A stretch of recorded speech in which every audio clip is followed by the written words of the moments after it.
रामपुर नामक गांव में एक बहुत बड़ा धनी सुनार रहता था, जो लोगों को ब्याज के चलते पैसे उधार दिया करता था और उनसे सामान गिरवी रखवाता था। ऐसा करते करते उसका बहुत बड़ा घर बन गया था गांव में।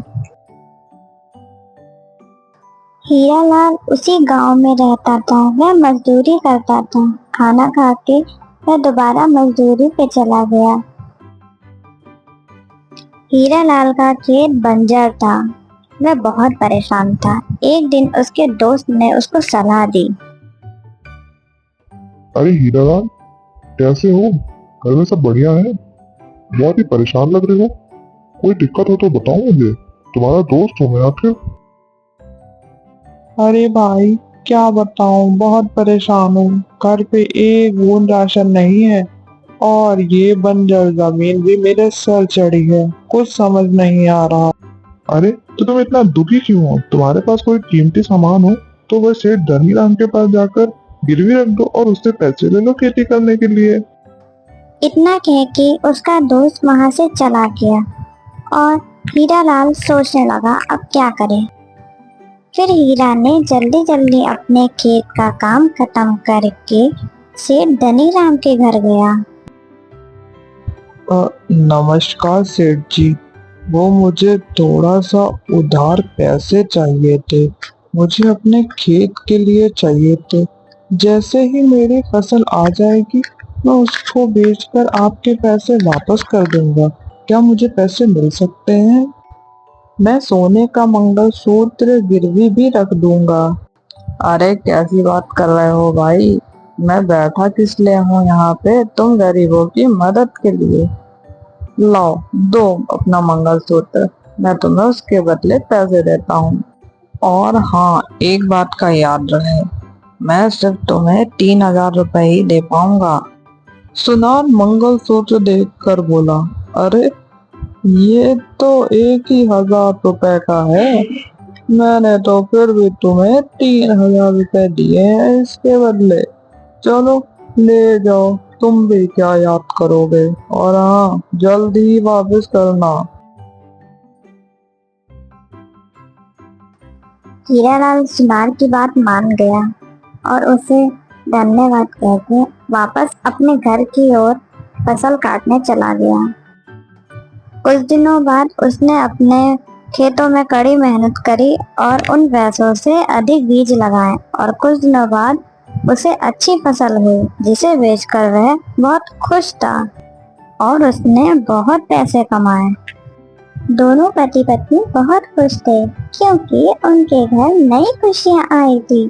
तभी हीरालाल अपनी पत्नी से कहता है कि वह जा रहा है वो मंगलसूत्र उस सुनार से लेने और उसे पैसे वापस करने।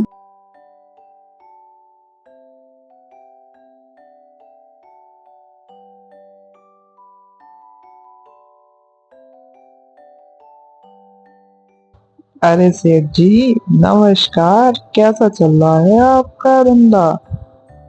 ठीक तो है आप? हाँ हाँ, सब बढ़िया। तुम्हें देख के लगता है शायद तुम मेरे पैसे वापस करने आए हो, क्यों?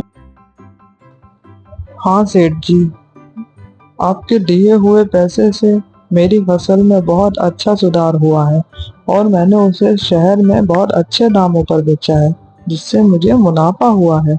अब मैं अपना मंगलसूत्र लेने आया हूँ और आपके पैसे वापस करने आया हूँ। हाँ हाँ, चलो, अच्छा है तुम्हारा भी जीवन सुधर गया। आखिर मैं यही चिंता में था कि तुम्हारा मंगलसूत्र कहीं यहीं ना रह जाए। वैसे बैठो, मैं लाता हूँ तुम्हारा मंगलसूत्र। सुनार अपनी अलमारी से वह मंगलसूत्र निकालकर उसे देता है। सेठ जी, ये मेरी पत्नी का मंगलसूत्र नहीं है, ये नकली है। ये किसी और का है शायद। मेरी पत्नी के मंगलसूत्र के पीछे मेरे पिताजी का नाम लिखा हुआ था और इसके पीछे नहीं लिखा है। जरा आप ध्यान से देखिए। अरे, अब तुम ये क्या बात कर रहे हो? तुम्हें क्या लगता है मैंने ये मंगलसूत्र बदल दिया? मैं चोर हूँ? ये बात तुम्हें पहले बतानी चाहिए थी कि तुम्हारे मंगलसूत्र के पीछे तुम्हारे पिताजी का नाम लिखा है। देखो, जो तुमने मुझे दिया मैंने तुम्हें वापस किया। अब तुम जानो और तुम्हारा काम जाने। आज तक किसी ने मेरे ऊपर ऐसा इल्जाम नहीं लगाया। तुम पहले इंसान हो ऐसे। अरे ऐसी बात नहीं है सेठ जी, मैं तो आपके पैसे वापस ही करने आया था, लेकिन वह मेरी पत्नी का मंगलसूत्र है, वो तो मुझे दे दीजिए। एक बार आप देख तो लीजिए, शायद हो आपके पास। अरे भाई, अजीब बेगैरत इंसान हो तुम। कैसे पीछे पड़ गए हो मेरे, जैसे कि मैं चोर। एक तो मैं मदद करूं, ऊपर से मुझे ही झूठ बताओ। वह उदास होके वो मंगलसूत्र लेके वापस जाने लगा। जंगल में चलते चलते उसे उसका दोस्त रास्ते में मिला और उसने उसको वहाँ की सारी बातें बताई। जंगल में चलते चलते उसे उसका दोस्त रास्ते में मिला और उसने उसको वहाँ की सारी बातें बताई। उसने अपने दोस्त को वह मंगलसूत्र भी दिखाया। अरे भाई, तुम परेशान मत हो। तुम गांव के सरपंच जी के पास जाकर ये बात बताओ, वह जरूर तुम्हारा फैसला करेंगे। मुझे कुछ समझ नहीं आ रहा है, मैं क्या करूं? और घर जाकर अपनी पत्नी को मैं क्या बताऊंगा कि उसका मंगलसूत्र मैं नहीं वापस ला पाया? अरे दोस्त, दिल छोटा मत करो।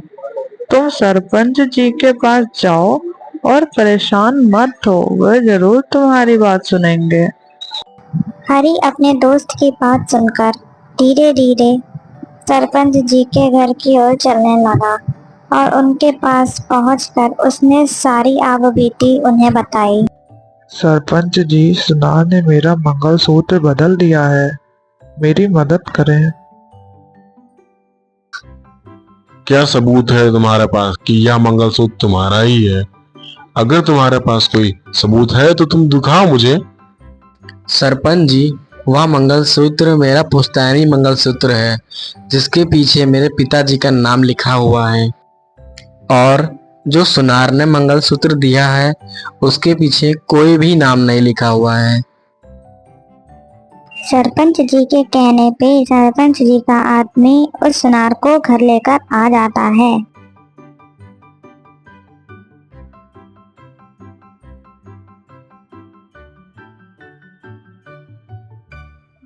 बोलो सेठ, क्या तुमने हरी का मंगलसूत्र बदल दिया है? तुम्हारे पिताजी तो ऐसा नहीं करते थे। आखिर बात क्या है सेठ? तुम मुझे सही सही बताओ। सरपंच जी, मैं तो इन गरीबों की मदद करता हूँ, इन्हें कर्ज दे के। कभी आज तक ऐसा हुआ है कि मुझे घर आना पड़े?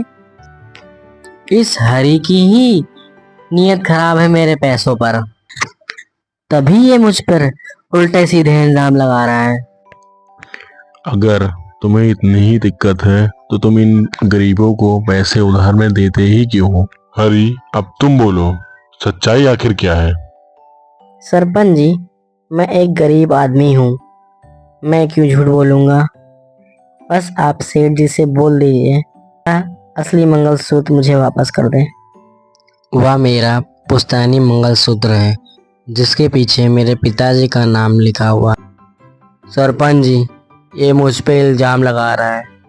मैंने तो सोचा ये गरीब है, क्यों ना इसकी मदद कर दूं। मैंने तो इसके जैसे लाखों की मदद की, पर किसी ने कुछ कहा नहीं, लेकिन ये मुझे ही गलत ठहरा रहा है। सरपंच जी, ऐसे तो ये मुझे पूरे गांव में बदनाम कर देगा। अब इसका कोई आप ही उपाय निकालिए सरपंच जी। मुझे लगता है सेठ सही है, शायद गलती तुमसे ही हो रही है। एक बार तुम जाके उस मंगलसूत्र को दोबारा चेक करो और उसके बाद देख के मुझे बताओ, फिर आगे मैं देखता हूँ। आज की सभा यहीं खत्म होती है।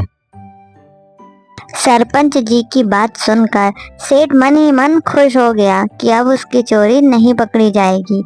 लेकिन हरी उदास हो गया, उसका पुश्तैनी मंगलसूत्र अब उसके पास नहीं था। सरपंच जी के मन में एक ख्याल आया और उन्होंने अपने आदमी से कहा, मुझे लगता है ये सेठ झूठ बोल रहा है। हरी का मंगलसूत्र इसी में रखा हुआ है। ये सेठ जहाँ अपना सोना रखता है, तुम जाके उस सोने को चेक करके देखो और शायद उसमें ही हरी का मंगलसूत्र हो। मैं चाहता हूँ ये काम तुम जल्द से जल्द करो, वरना वह सेठ सतर्क हो जाएगा और अगर कहीं वह मंगलसूत्र छुपा ना दे। जी सरपंच जी, जैसा आप कहते हैं मैं वैसा ही करता हूँ। लेकिन ध्यान रहे, तुम्हें बहुत सतर्क होके सेठ के घर जाना होगा, ताकि उसे ये ना पता चले कि तुम मेरे आदमी हो। जी सरपंच जी, उसे बिल्कुल भी नहीं पता चल पाएगा कि मैं आपके आदमी हूँ, और मैं वेश बदल कर जाऊंगा, क्योंकि मेरे पास एक पुश्तैनी हार है जो कि मैं उसके घर गिरवे रखूंगा और देखूंगा कि वह हार वह बदलता है या नहीं। अगर वह बदल देगा तो वह पकड़ा जाएगा। अगले ही दिन सरपंच का आदमी भेष बदलकर सेठ के घर गया। उस सेठ जी, मुझे कुछ पैसे उधार चाहिए, क्या वो मुझे मिल सकते हैं आपसे? और मेरे पास एक पुश्तैनी हार है जो आपके पास गिरवी रख दूंगा। वैसे मैं तो किसी को उधार देता नहीं हूँ, लेकिन तुम मुझे थोड़ा ठीक इंसान लग रहे हो। ठीक है, ले लो फिर। और हाँ, पर एक बात याद रहे, जिस हार की तुम बात कर रहे थे, उस हार को तुम्हें मेरे पास गिरवी रखना होगा। हाँ हाँ, क्यों नहीं सेठ जी, जैसे ही मेरे पास पैसे आ जाएंगे मैं आपके पैसे लौटा दूंगा और अपना हार भी ले लूंगा आपसे। सेठ उसे पैसे दे देता है और वह वो पैसे लेकर चला जाता है। कुछ दिन बाद वह सेठ के घर वापस आता है, वह पैसे लौटाने और अपना हीरो का हार ले। सेठ जी, ये लीजिए अपने पैसे और मेरा हार मुझे वापस कर दीजिए। सेठ जब उसका हीरो का हार निकाल रहा होता है, तब वह व्यक्ति देखता है कि हरी का मंगलसूत्र असली वाला उसके ही टोकरे में पड़ा है, और वह जाकर सबको ये बात बता देता है। फिर सरपंच जी उसको भरे गांव में बीच बाजार में बुलाकर उसको गांव से बेदखल कर देते हैं और हमेशा हमेशा के लिए निकाल देते हैं। सरपंच जी ने हरी को इंसाफ दिलाया, इसीलिए कहते हैं हमेशा सच का साथ देना चाहिए, ना कि झूठ का। आज की कहानी यहीं तक। फ्रेंड्स, अगर आपको मेरी स्टोरीज अच्छी लगती हैं तो हमें सब्सक्राइब करें और नई वीडियो के लिए बेल आइकन जरूर क्लिक करें। Thank you.